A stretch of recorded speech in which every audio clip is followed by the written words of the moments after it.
Hello everyone and welcome to Millionaire Mindset, where we give you ways and advice to achieve financial freedom. In this video, we will talk about something different.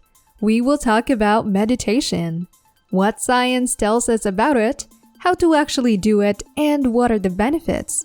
You might be surprised that some of the world's richest people do practice this, so who knows? Maybe meditation is an essential ingredient to a millionaire mindset. Seeking enlightenment through meditation is a practice as old as time in the eastern parts of the world. One of the most famous stories about meditation was when the Buddha achieved ultimate enlightenment when he deeply meditated under a Bodhi tree. The process quickly spread throughout Asia via the Silk Road.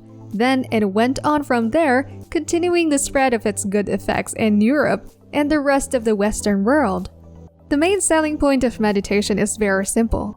You can become the better you. What you're trying to change within yourself will surely be done through constant meditation.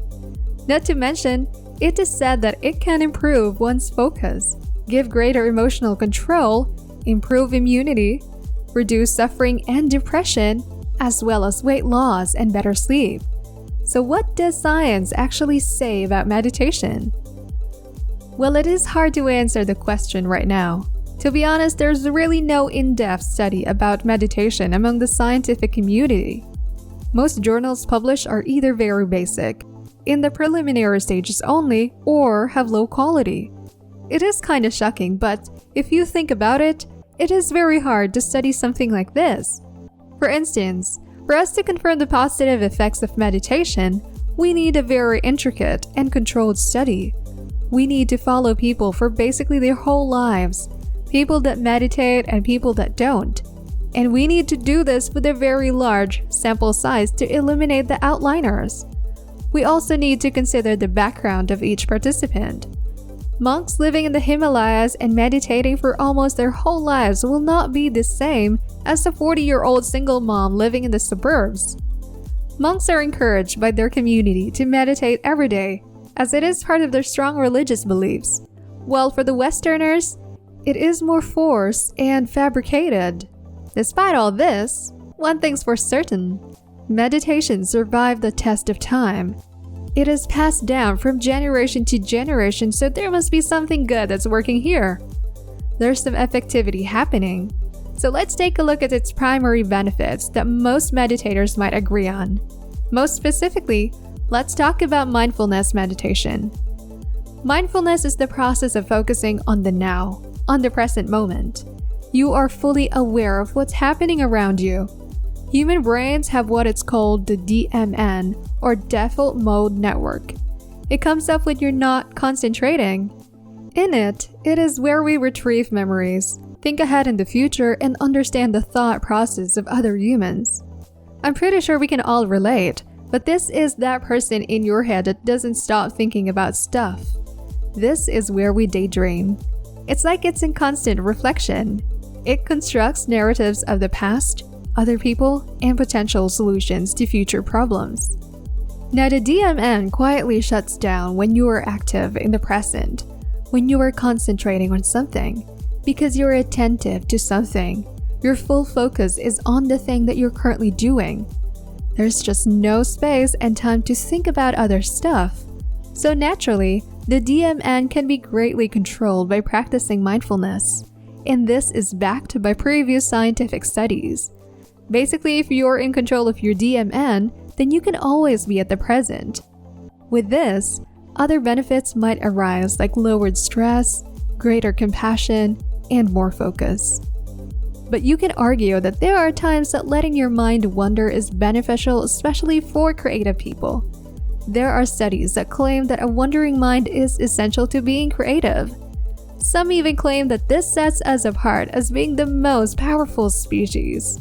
The ability to mentally time travel by recalling important lessons from our past and projecting to our possible future selves.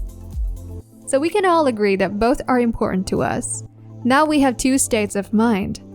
One where you're attentive to the present, to the surroundings, and the other where you're preoccupied with the past and the future.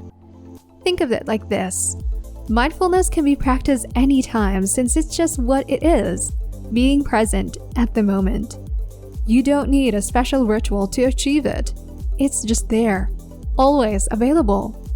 So the question now is, why aren't you present in situations even if you wanted to? There may be other reasons why you are not mindful of your present, which even with meditation and practice is not going to fix. In that case, the only thing that's going to change is if you revise your beliefs or the environment. You will sometimes hear that mindlessness is caused by being distracted and stressed. But really, it's the opposite. You're distracted and stressed. That's why you're not mindful. So changing your environment into what makes you stay at the present will make you mindful by default. If changing the environment is not possible, the one that's left is the change in belief. The reason why you need to be present. There are tons of beliefs that prove that being present is more valuable, but there's one thing for me that stands out. Let me tell you a little secret in the East. They do not practice meditation to improve productivity or to heal sickness. It was meant to improve selflessness, compassion, and enlightenment. That's why seeking the benefits of meditation is a very Western mindset. So this change of belief of not meditating for myself, but rather to be in the present for the people around me is very refreshing, and it gave me a new perspective in life. It is much better to be completely attentive to your family, friends, and loved ones, and give your most honest reaction. Seriously, if you pay close attention to someone, they will feel good about themselves naturally. They will feel more confident. And if you do it repeatedly, then that person might do it to other people too, until it becomes this chain of pleasantries, just because you lived in the present with someone. So meditation works best if you do it for others, not for yourself. Mindfulness is like a skill.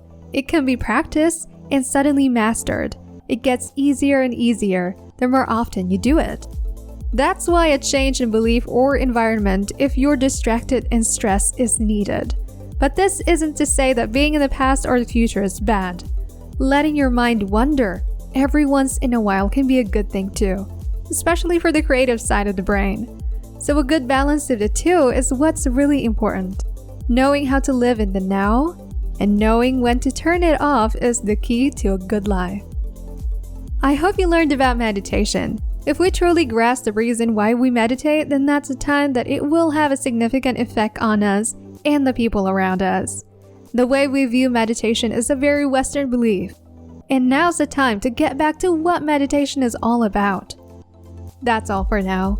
Like, subscribe, and comment down below what are your thoughts. Thank you so much, and see you in the next video.